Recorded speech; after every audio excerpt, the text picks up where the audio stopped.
Hello, Empowered Warriors. Welcome to episode 29. So today's episode is all about the inner workings, I should say, of weight loss. And as you will discover later on in this episode, why I don't necessarily appreciate that term weight loss. I don't think many people actually appreciate weight loss, but I like to use the phrase weight release to describe this thing that I'm going to be talking about this week. And if you're in the United States, chances are you are getting ready to celebrate a major eating holiday, also a holiday of Thanksgiving, of gratitude, one of my favorite holidays. And I thought it was just appropriate to talk about this for many reasons. I thought the timing was good. I feel like I have more to offer on the subject than I ever have in my lifetime. So I'm going to go into a little of my personal journey with weight loss, weight gain, etc. And just share a little bit of insight that you may or may not get anywhere else. And that is basically talking about weight loss from the standpoint of who we are being on the inside. So as you probably have guessed and known, if you've listened to this episode, this podcast is all about empowering us, working on our inner selves to reflect what we want on the outside. And for weight, as you will soon discover, if you listen to this episode in its entirety, is more than just exercise and food consumption. It's so much more. And if this resonates with you, if you are somebody that has committed, especially this year, to working on your health and your well-being, you will definitely, whether you identify as having a weight concern or not, you will get a nugget or two out of this, I promise you. So if you're somebody that really is committed to working on your health and well-being, I think you're going to find this episode very valuable. So stay tuned, warriors.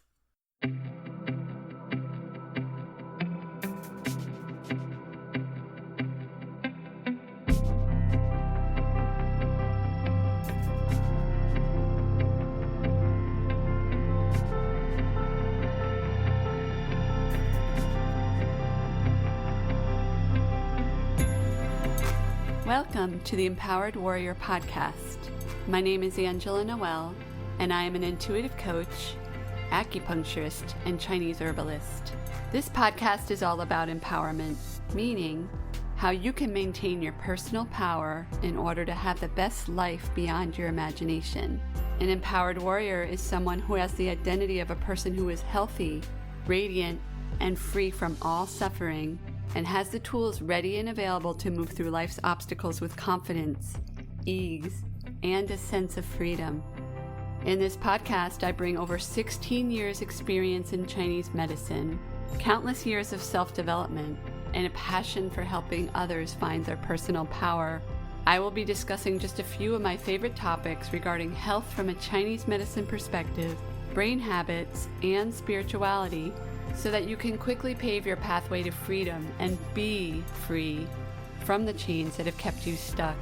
My intention with this podcast is to serve as a guide for warriors who want to form a healthy foundation of body, mind, and spirit, and sustain it by changing who they are being from the inside and having a stronger connection to their higher selves. My goal is to help students end the unnecessary suffering that they place on themselves by having poor health habits, negative thought loops, and a lack of self-worth. I'm so happy that you're here.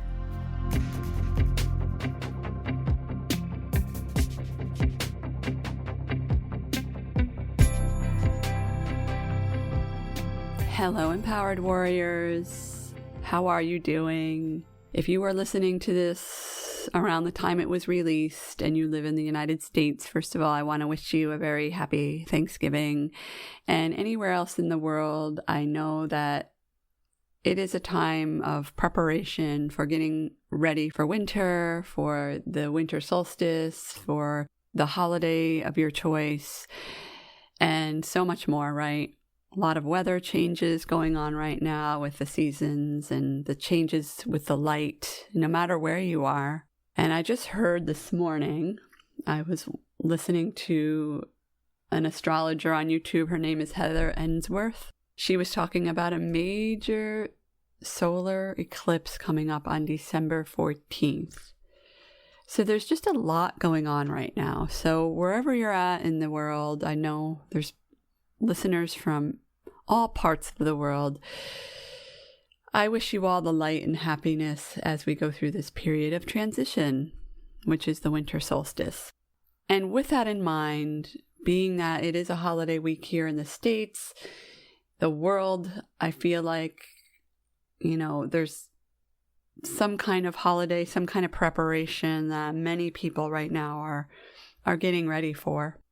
I thought it was a good time to talk about this subject matter, which has really shown its face in my life, in particular since around the time I turned 44. So for about 5 years now, I've been working through this, and it's been a journey, and that is the subject of weight loss, body image.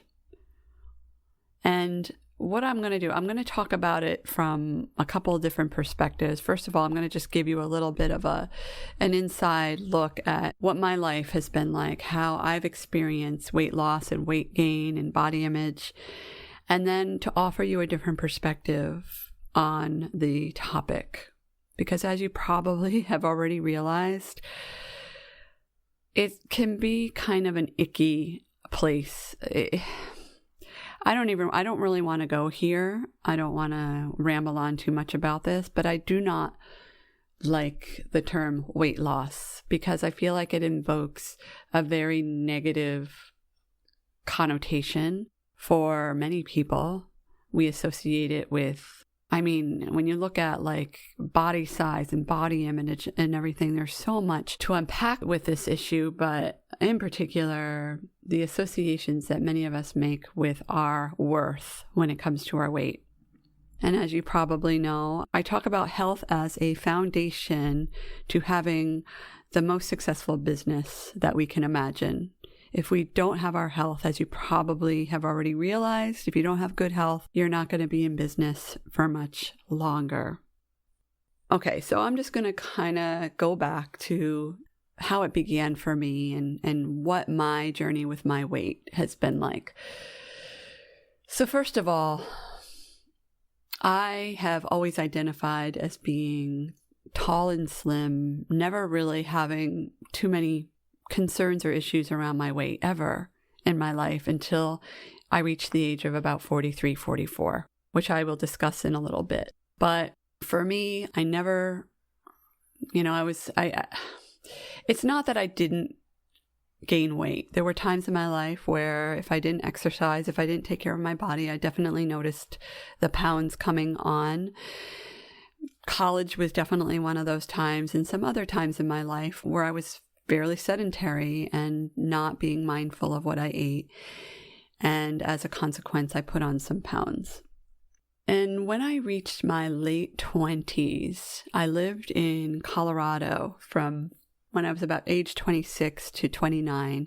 I lived in a ski town where my life essentially revolved around this very, I want to say, blissful life of being an outdoor enthusiast, but it was so much more than that, because alongside living this lifestyle came this other aspect where it tended to attract a big party scene. And I often was working nights. I was often working 2 or 3 jobs, but I was often working nights in the restaurant industry. And so there was this, I feel like I'm getting a little off topic here, but there was this definite element to fun wrapped up with like adventure sports, right? Snow sports or summer sports. So it was around that time where I feel like the part of me that has an addictive personality came out, because it was a very addictive culture. That's the best way I can describe it. And some may argue, well, those are the people that you chose to hang out with. That could very well be the case. But if you've lived in a ski town, chances are you are picking up what I'm putting down. I don't know if it's still this way because I haven't lived in a ski town for a long time, but when I lived there, like I said, party, live to ski, you live to wake up and go skiing, and then you party hard and you go to bed early. It was usually the thing, but you would party hard. And I'm not somebody really that, I was never really comfortable with the drug scene, but definitely the alcohol scene. And anyway, so I feel like being in this culture kind of brought out that part of me that got addicted. Or maybe it was probably already there, but it was enhanced when I lived in this culture. So while I lived out there, there was a period of time where I became severely weight conscious, like unhealthfully so, weight conscious. And I remember I was dating this guy at the time, and it's always a guy, right? We went vegetarian together, and he was really into fasting, and he had this book called The Tao of Health, Sex, and Longevity. And I have to actually be grateful, and I am grateful for this book, because that was really the book that got me into the food is medicine ideals, and the idea, some of the things that I still instill in my life today are because of this book. It's actually a really good guidebook. I still look at it from time to time. It's called The Tao of Health, Sex, and Longevity by Daniel Reed. And that's where I really started to become familiar with Chinese medicine too, because a lot of Chinese medicine concepts were highlighted in that book. And it's a fascinating book. It talks about the exchange of energy and sexual relations and essential qi and exercises for vitality and using foods optimally so that you get the best nutrition out of them. So it was during that time. So I would say it's not because of the relationship, of course. I'm not blaming the guy, but it was during that time of my life where I started to become really obsessive about my weight. I got super healthy. That's when I bought my juicer.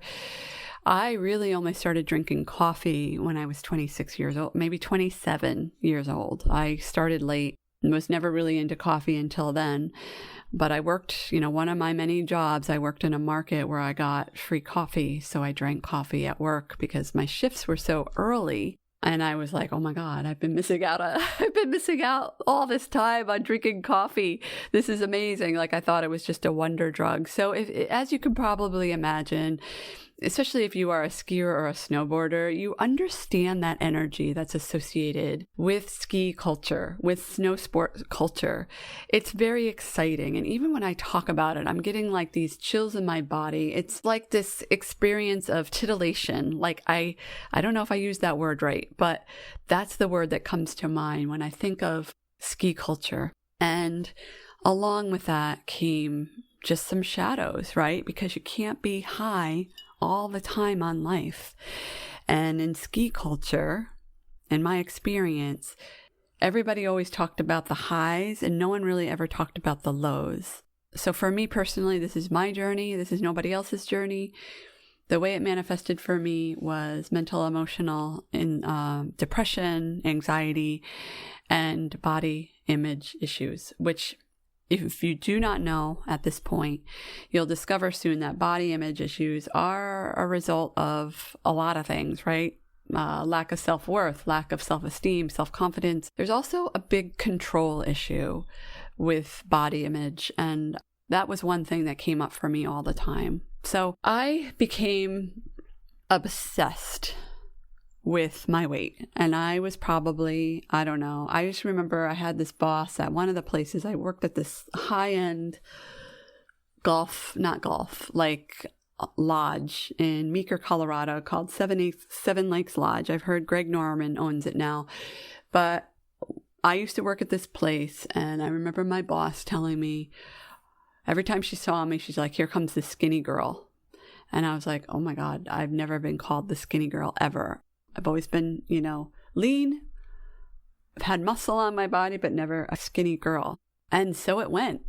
And for me, I didn't have anorexia. I wasn't anorexic. I didn't throw up. But what I did have was an obsession with laxatives. And those laxatives for me were in the form of coffee. And there was this tea called Smooth Move that I used to buy. It's the senna, the herb senna is really good for purging the bowels. Sorry about the TMI, guys. I'm just being, this is all about being honest and raw. And I became friends with fibers such as psyllium husks. So it was I never really considered myself addicted to laxatives, because when I think of laxatives, I think of X-Lax, like the stuff you buy in CVS or a drugstore, right? I never used any of those things, but I was definitely addicted to coffee for that purpose. And I was addicted to the other things that I just mentioned.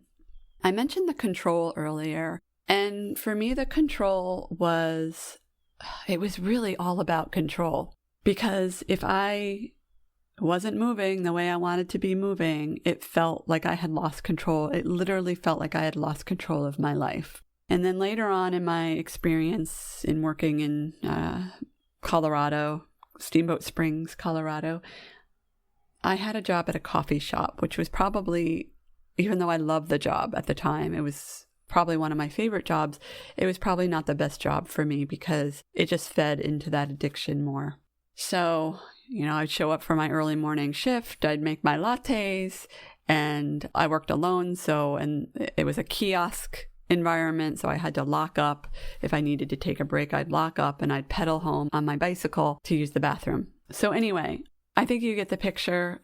That is my early history with body image. It didn't really stop there. When I moved back to the East Coast, I'm originally from New York, but after I left Colorado, I moved to Boston. It continued. I continued to be obsessive with my weight, what I was consuming, probably partied too much.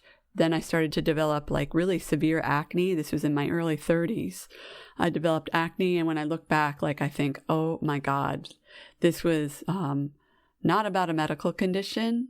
This was all about my inner workings and how I felt on the inside and how I felt and viewed myself on the inside.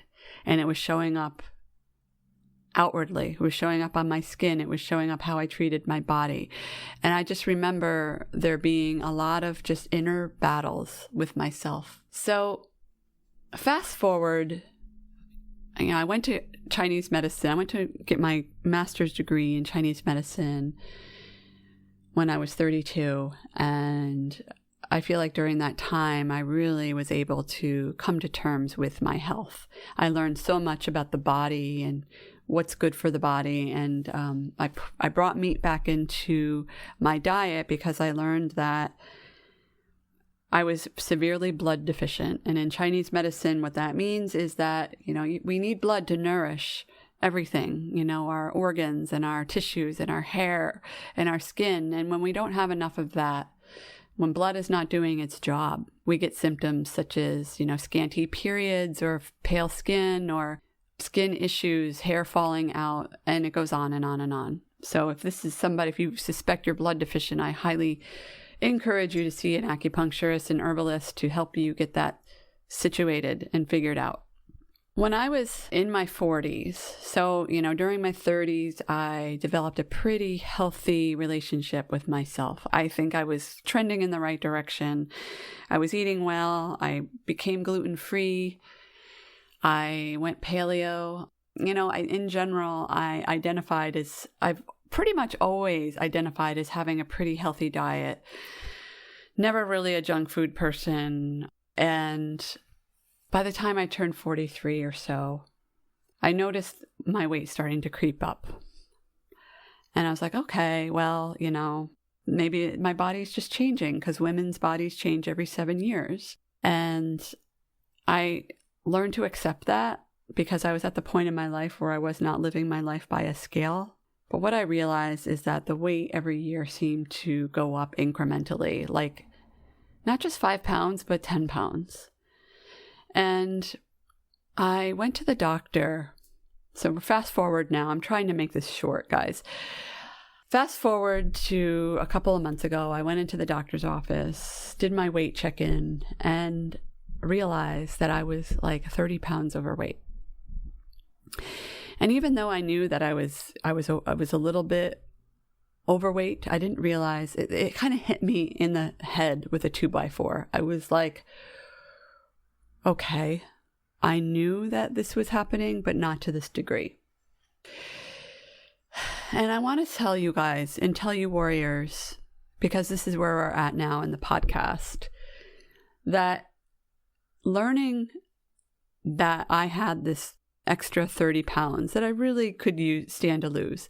And I want to add too, I was not only taking care of my body and what I was putting in my body, not really eating a lot of like sugar, like no gluten.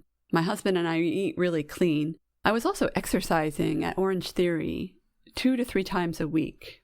And I'm outside with my dog every day. And if you knew me, you would know that I'm really big on my rituals. So for a while, I was a little, I have to admit, stumped. Like, why was this happening? Why was this happening when I am seemingly so committed to my health? And for me, this was, like I said earlier, the greatest gift, because it helped me really understand what was going on here. For me, it wasn't a matter, obviously, it wasn't a matter of me having an unhealthy lifestyle. But it was a matter of me realizing some of the blind spots that I had in my lifestyle that needed attention, such as sleep. Now, I mentioned coffee earlier. Ever since I was 26 and started drinking coffee, I have always loved coffee. I find it pleasurable. I find joy in drinking coffee. My husband and I have a really nice espresso machine. I don't drink large cups of coffee because it doesn't make me feel good, but I do enjoy that espresso in the morning. And what I realized is that, and I've always kind of known this intuitively, like, you know, I talk about intuitive eating and listening to your body intuitively. I've always known, probably for the last 10 years, maybe even before that, that coffee just doesn't work for my body. I learned it in acupuncture school, and I experienced what it did to my body while I was studying in grad school. Coffee was effing with my sleep. And what it does is it wakes me up. Like, I don't sleep through the night when I'm drinking coffee. And it's very, very, very, for my system, it's too much for my system. And I continued to drink it anyway. So it was affecting my sleep, hence affecting my cortisol levels. It was affecting my blood sugar. So there's all these things, right? And if you want to know more about this, definitely I invite you to look into blood sugar, cortisol, sleep, all this stuff. It's like this trifecta of magic when you figure it all out. Because for me, I was waking up too early, 3 or 4 o'clock in the morning. I still do it if I have that, like, I try to keep my coffee consumption to like 2 or 3 espresso shots every week. One in the day, not per day. So 3 a week. And it's still too much for me. So I wake up in the middle of the night. If this is you and you're waking up between 3 and 5, that is kidney time, right? Your kidneys in Chinese medicine are in charge of nourishing your whole body. They're your foundation.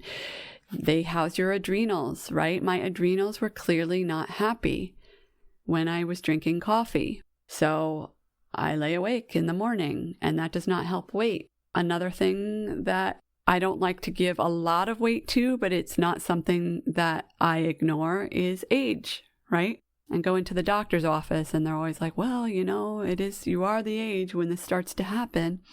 And while I do believe that that is true, like I do also believe that coronavirus exists, I also believe that it's still up to us to make our own decisions and listen to our bodies and decide for ourselves what works for us, and to not always listen to what everybody always tells us. Even though I realize that, you know, my period is changing, I am perimenopausal, I guess you would call that. I wasn't completely convinced that this is just something that I need to accept.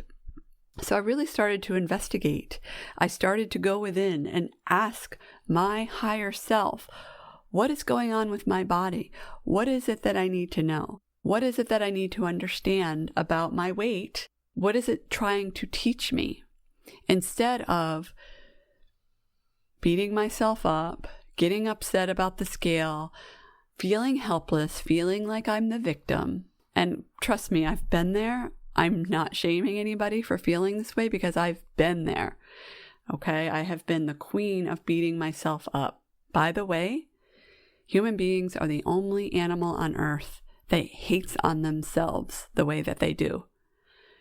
Look at any other animal on this earth. Do they hate on themselves for snorting or barking or making loud noises? No, they don't. So you look at those like dogs, right, that are fed too much. Are they upset because they're overweight? Are they hating on themselves because they're overweight? No. A lot of times the fattest dogs are the healthiest. They're the happiest dogs. Not the healthiest, but the happiest. So I'm saying this because I want you all to know that I've been there, okay, with the self-hatred, beating up of myself. What I realized from this experience, and as I mentioned earlier, this visit to the doctor's office was 3 months ago now. It was this huge opportunity to develop a relationship with myself that I have never had before. It was an invitation for me to basically be in a relationship with myself, to love on myself, to commit to myself, to be in integrity with myself. So this fall, my commitment has been to work on my health. And if you follow me on social media or if you've listened to the podcast, you probably have already heard me talk about this health revelation. I've hinted at it a few times where I've just been committed to getting healthy. And it's kind of weird because, as I said before, I've always identified as being really healthy. So what I want you to know, warriors, as a result of listening to this episode, is that there is always an invitation to go higher, to be better, to develop yourself so that you have a better relationship with yourself, to strengthen your inner self, to change your identity, to become aware of your values and what do you want out of life, and to live your life according to those values and stay in integrity with that. And for me, it was a matter of learning how to rest, fully rest, to not go into a downward spiral because things are not perfect. And let me tell you, I'm practicing those principles right now as I get ready for Thanksgiving because we're hosting it this year. It's a matter of doing less. It's a matter of going within. It's a matter of being really, really, really, really impeccable with my standards and having this unshakable, impenetrable will that calls the shots on everything that I do. And let me tell you that this is a work in progress. If you subscribe to my newsletter, or read, I've been writing a lot on social media about self-integrity. And it's really been so groundbreaking to realize all of this stuff about myself. And so, warriors, I want to invite you, if you are somebody that has gained weight, if you can identify with my story, and whether you are on a health path or not, it doesn't matter. But oftentimes, in my case, and I know that a lot of people can relate to this, weight gain is an invitation to figure out what it is you're hiding from. And I was hiding, warriors. I was hiding. I was hiding from my personal integrity. I was hiding from showing up in my business fully. I was hiding in my marriage and speaking up for what I want. I was hiding in so many different ways. And I think in one of my earlier episodes, I talked about hiding. So this is just another layer of the onion, right? Hiding as it relates to my weight. So it is a work in progress. It's not like I've got it all figured out, but I'm going to just share with you some of the things that have been really helpful for me in releasing weight and really learning to love myself so that I can have the healthy body that I want. And so that I can decide on the health that I want, and I can decide on what's going to happen with my body, right? As far as, what I can do within my control. As you probably already know, there are things that are not always in our control. This is an alternative approach to weight loss.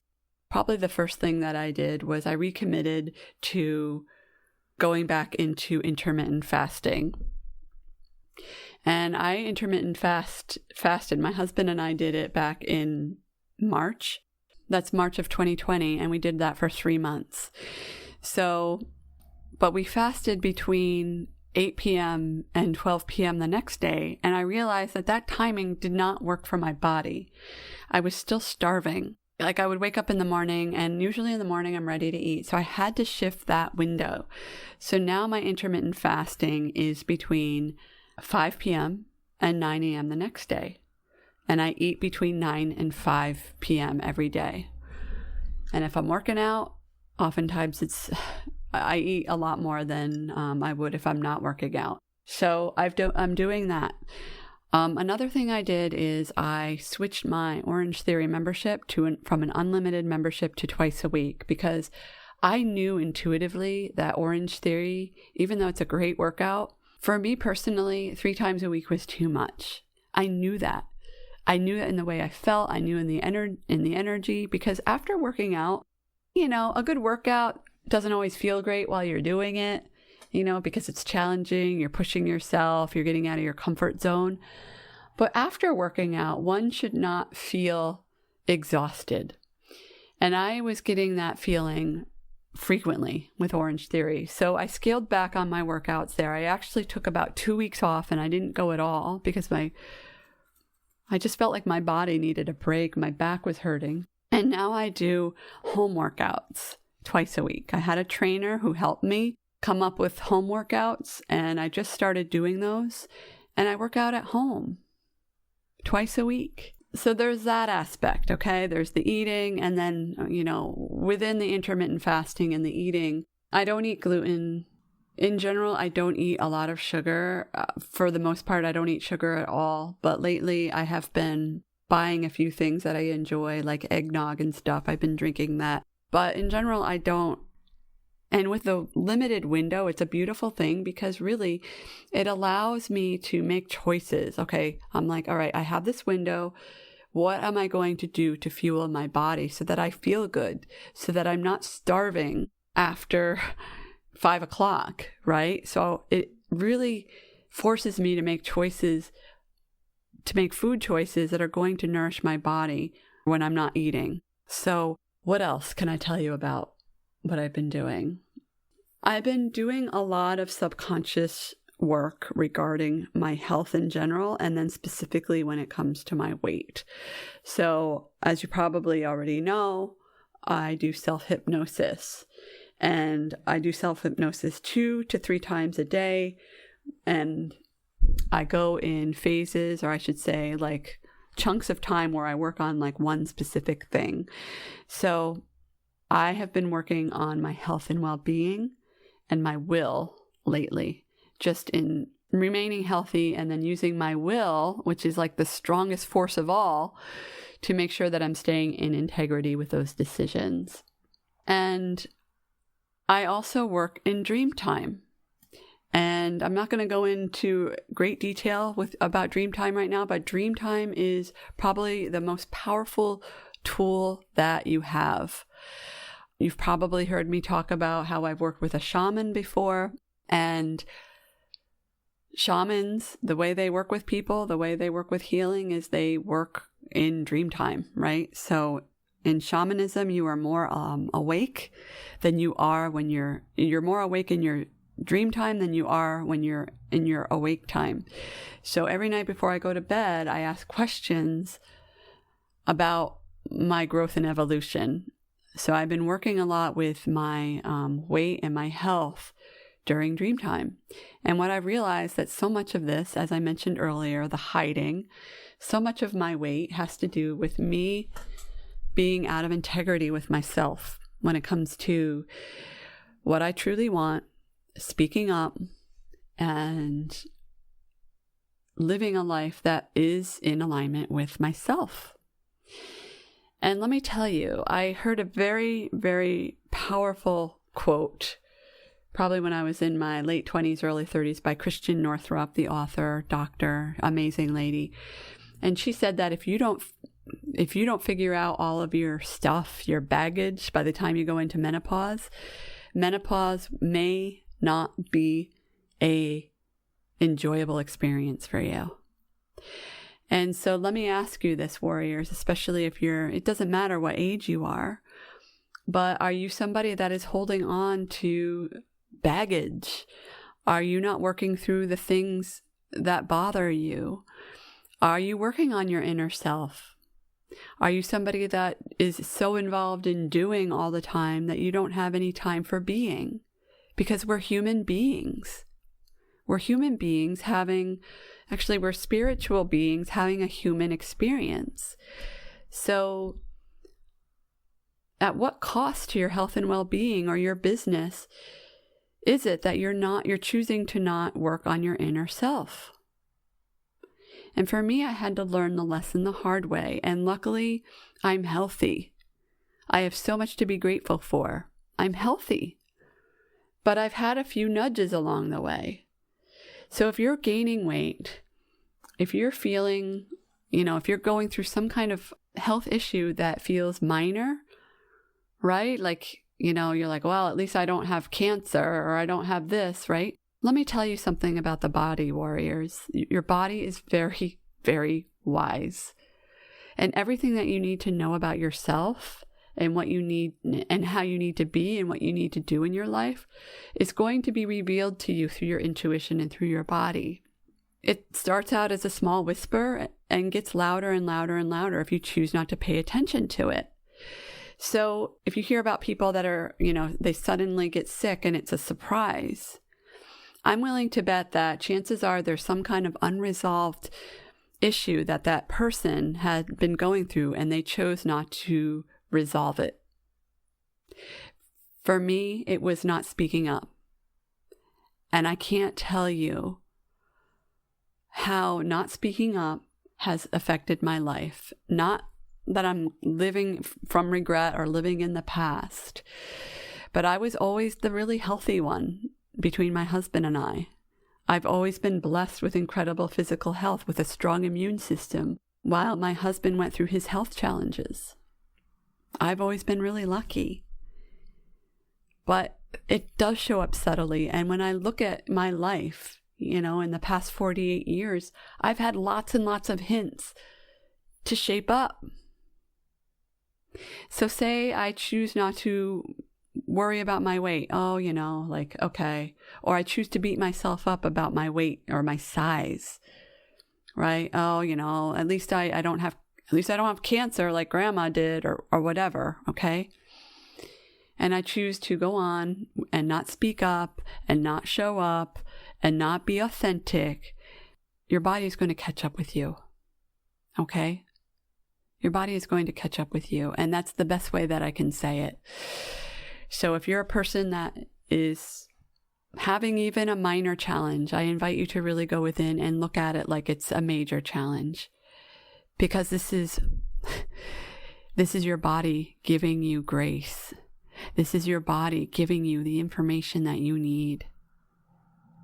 And are you starting to see why when I talk about you don't need other people to tell you what you need, because you have all of that information in yourself? And thank God we have doctors, and thank God we have healthcare providers, right? We have people out there that can help us if we don't know where to turn. But I'm not talking about that in this particular episode. I'm talking about your inner wisdom that you have, that creativity that you have, that when you block out the noise and you block out all the self-judgment and self-hatred and self-loathing and all the to-dos and the things and the stuff that's going to drive you freaking crazy over time, in the silence is where you find your truth. So if you're somebody that's like, Angela, I get everything that you're putting down right now, but I just don't, how do I know? How do I know what it is that I need to work on in my inner workings, right? How do I know if I'm being authentic or not? Well, if you have anxiety, if you have depression, if you have body pain, if you have migraines, if your spine is out of alignment, chances are you are also out of alignment. If you're not sleeping, if you're gaining weight, if you're given into worry all the time. Basically, if you're not feeling joy and bliss, chances are it means you're out of alignment, or you're given an invitation to grow as a result of this being out of alignment. Does that make sense? So if you're not feeling good, it could mean that you're out of alignment, but it could also mean, oh, here's a lesson. Here's a lesson for you to learn so that you can grow and get past this and evolve into the next level. Because staying in worry, staying in self-doubt, staying in self-hatred is going to block all of that creativity, and you will not advance into the next level. Chances are your business might grow a little bit, but if you want to see those astronomical numbers and all that growth, it's not necessarily going to happen if you choose to stay the way you are. Stuck in self-doubt, stuck in overthinking, choosing to not address those minor health issues. So silence. For those of you wondering, well, how do I do this? It's getting into the silence. It's getting uncomfortable with yourself. It's putting aside time once a week or once a month to just be in silence and allow divine to come through you and give you the information that you need. For some people, it's picking up their journal and writing. For some people, it's meditation, whatever makes sense to you. But I'll tell you what, for me, probably the biggest thing that really shifted things for me was when I decided to trust myself enough to hire somebody to help me. And that's when I hired my first coach and my second coach and my third coach.